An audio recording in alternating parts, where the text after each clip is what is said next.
Hello? Okay.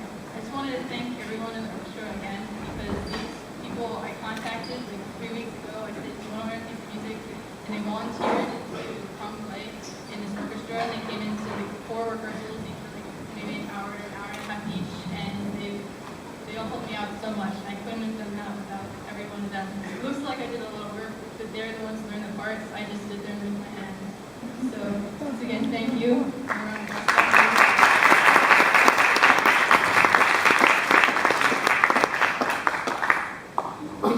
I'm going to go to, it has an audio on it, and I want you guys to listen to this, and I want you guys to think, you're going to recognize this.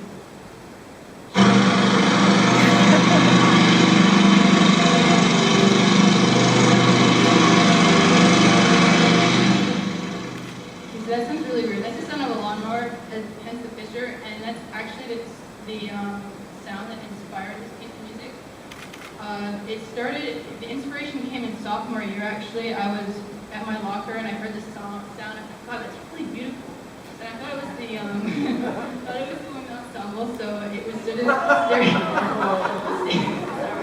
no, it sounded really good to me. And so I was walking along to class, it was like I just walked by the band room, and I realized it wasn't a band playing, it was one of the machines on the field. It doesn't cut grass, but the closest thing I knew to call it a lawnmower. And the idea behind this project was that I was going to write music by listening to the sounds around me that were not just the traditional nature sounds, but what has come up in the past century with all these industrial sounds too. And when I originally heard this, it sounded like a lot of band instruments that everyone was playing whole notes and it was coming in and out. It sounded a lot like a adagio for strings. So,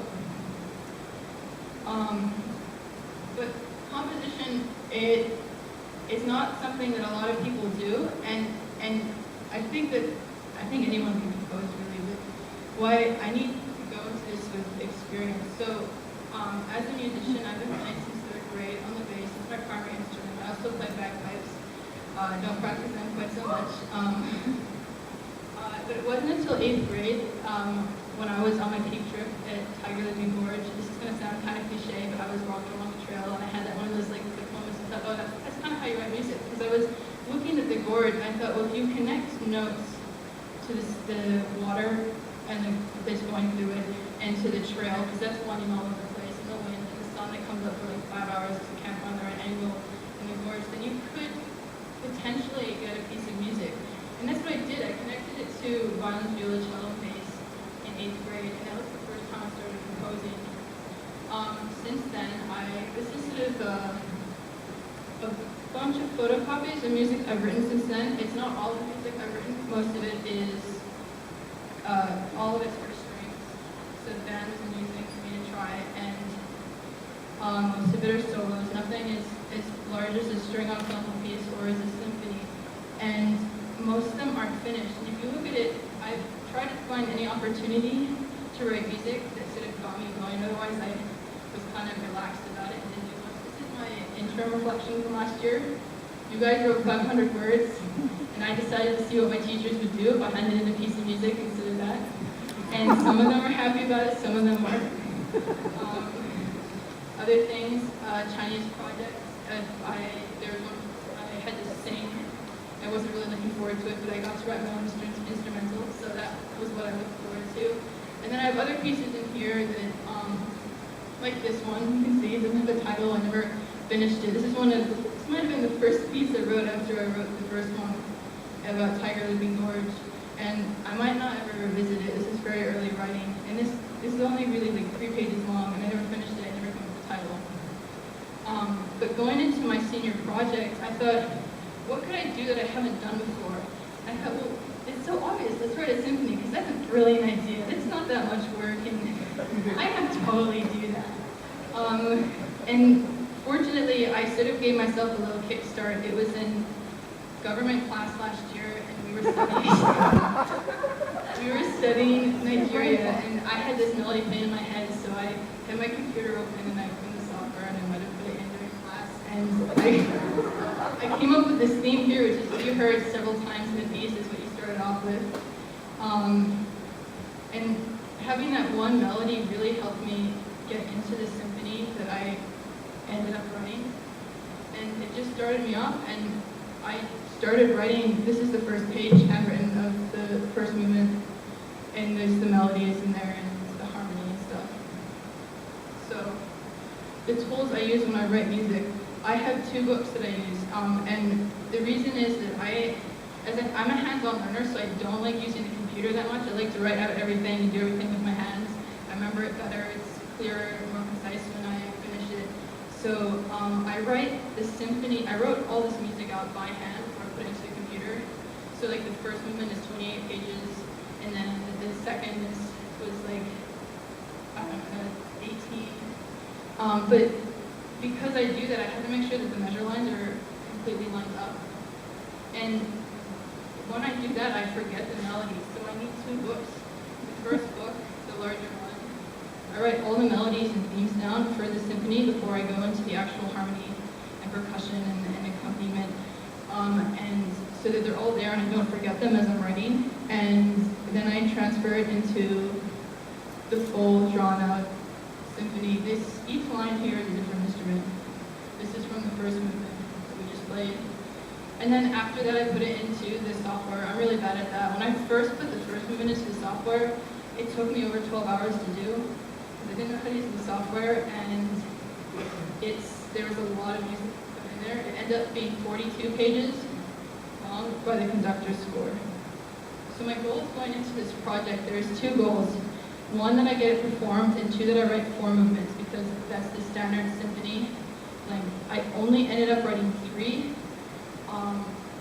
and that's part of my misconception that I would have time to write 4. But technically, with 3 movements, it's still considered a symphony, so my title is not a lie.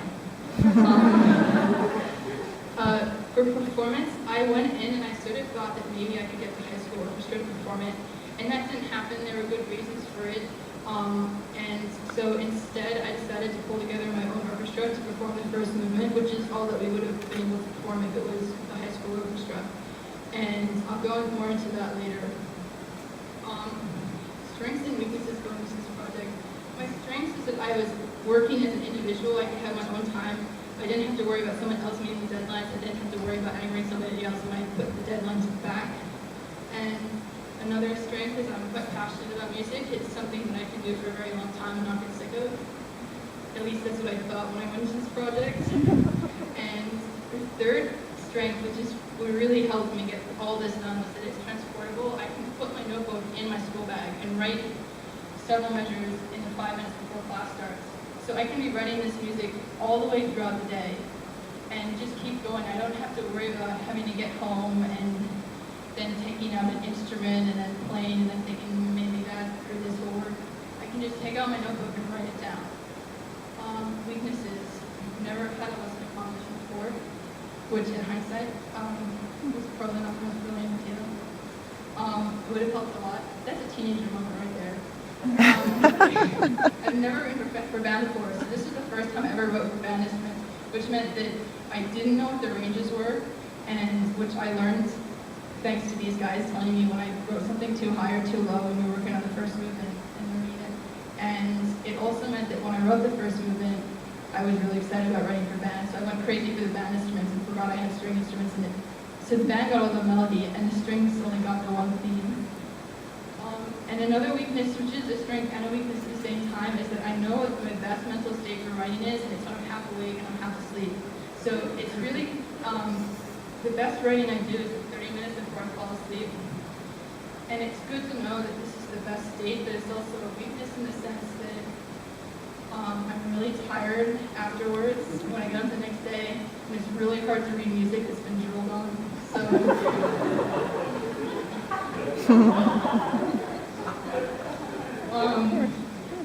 so my orchestra. I had to pull this orchestra together. I was given the time after the orchestra concert to use the strings kits and the band kits, so that was, the orchestra concert was the week before Easter break. And then I came back for a week. I tried to pull everyone together.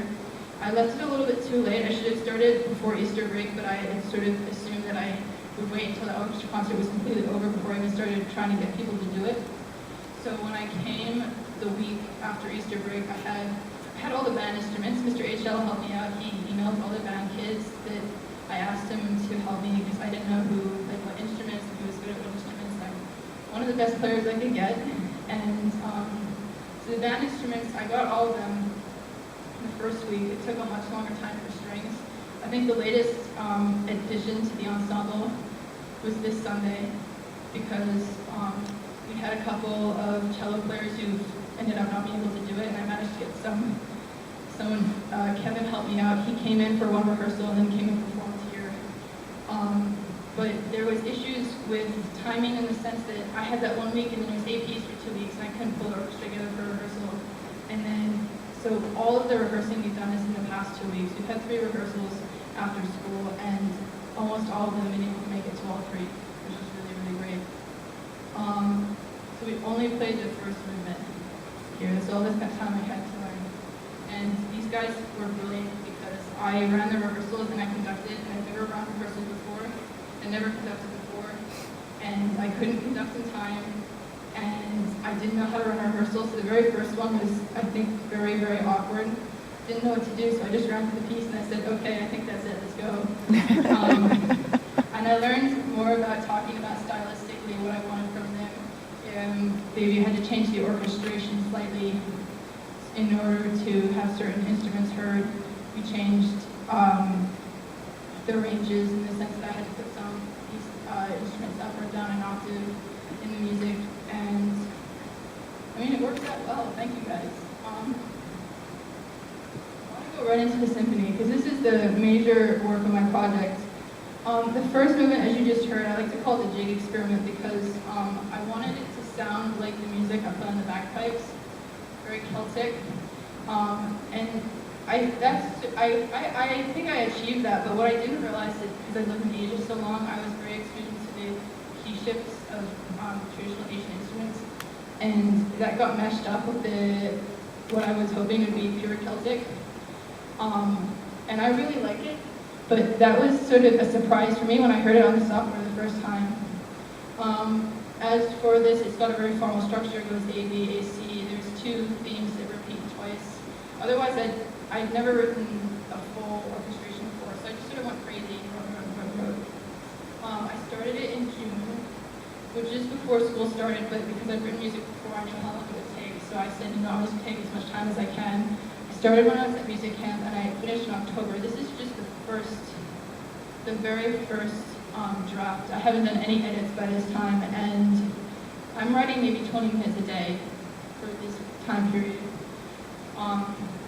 Second movement, I call it Waterfall, and it was inspired by a piece I heard on an album called In C Remixed, and it's an emulation of a piece written in the early 20th century where they used nothing but the note of C, which sounds kind of crazy, but they did it really well. And there's one piece that I really, really liked, and it was by this cellist called Zoe Keating. And she was interviewed once, and she said that her piece wanted to be like a waterfall in the sense that it doesn't have one major theme, but it just sort of keeps climaxing as you, I guess, go down the rapids. But as soon as you hit the climax, instead of it going for a really, really long time, it just falls away because you've gone right over the waterfall in the sense of that metaphor. So that's what I wanted to do with this piece. It was a lot easier to write than the first movement because I didn't have to worry about formal structure. I just kept writing. There's not a single melody that repeats in this piece. Another thing I realized, a mistake of mine, was that when I first wrote the first movement, I hadn't really researched what band instruments would be needed in a symphony, and I just sort of written down what instruments I thought were in, and I missed out a couple. So I added the bassoon for the second movement, teenager moment. And this one, actually the tuba ends it. This was the last time I wrote for tuba. I took the tuba out for the third movement. I started this one in December, almost exactly the day after I finished college apps. And I finished it in around February. I wasn't so consistent with this one. The first movement I was pretty consistent about writing every day, but this one, I think I took a couple weeks off in the middle. The third movement is my favorite movement, and I'm going to play it for you guys at the end off the software I have. And I called the classroom because at this time, March, I had sort of forgotten why I called it the lawnmower. And I remembered because I was sitting outside before class started near the island, and one of my friends said to me, she turned to me, she said, "Oh my God, those stupid birds won't shut up." So I thought, you're right, they don't, and they sound really good. And I totally now remember why I wanted to do this project, in the sense that I could listen to this, what's around me, to write the music. So that's what I did, and it starts off, well, with the birds, literally. I tried to let the violin sound like a bird. I don't know if you guys will agree with that. And other things come in. The welcome trucks come in with the doors that open in the back, and they go up and down, and they unload. There's supposed to sound like students chattering in the background, and then the school bell rings. It doesn't sound like the school bell, because it's more of a metaphorical sense. And the second theme is when you enter the classroom, and it's just books, it's textbooks everywhere. It's like 5 minutes before class starts. And it's meant to be a really impressive theme because despite the fact that at this time most teenagers don't read that much for fun, books are really, I gave them an impressive theme. And then I hit the transition again, and it goes into the mind of the students. It's meant to sound a little bit like a movie theme because, let's be honest here, we all think we're superheroes. In our head, we are the center of attention. In my head, I am the center of attention. And it's really dramatic, and it dies out, and then it zooms out slightly. And it's halfway in between the books and the student's mind, and that's the final theme. So I'm just going to play it. And to write this piece, to explain the picture I want to bring up, it's a picture of one of our chairs on the island. And what I did to write this piece, during a couple of periods, I took a chair, sat it in the middle of the island, and I sat down, and I just listened before I wrote anything. So I'm just going to end with this third movement. This is off the software. It doesn't sound exactly realistic, but it's less like dubstep than it used to be. So.